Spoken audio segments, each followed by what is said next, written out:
O'n i'n yma ar orsaf yn Gaerdydd. Bydd bobl yn rhoi pethau ar tren sy'n mynd o Gaerdydd byti 7:30 bore yma, mynd i Lundain, yn dod i Lundain just ar amser pan i gyd yn aros i cofio beth sy'n wedi digwydd dros ganrif nawr ac i cydnabod y gwasanaeth mae bobl wedi rhoi yn amser ryfel, ond hefyd am popeth maen nhw'n wneud bob dydd. Mae yn pwysig i ni, wrth gwrs, ni'n feddwl am pethau sy'n wedi digwydd am fwy na ganrif.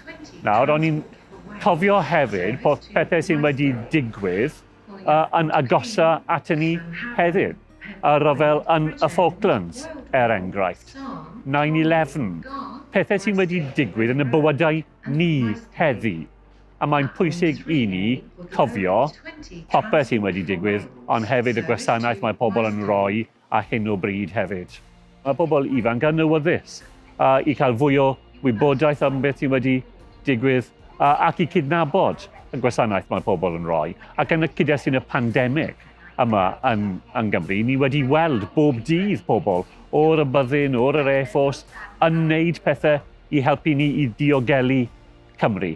A mae hwnna, dwi'n meddwl, mae hwnna'n taro bobl ifanc hefyd. Maen nhw'n gallu weld pethau mae pobl yn wneud, a mae hwnna'n helpu nhw i cofio beth sydd wedi digwydd yn y gorffennol hefyd.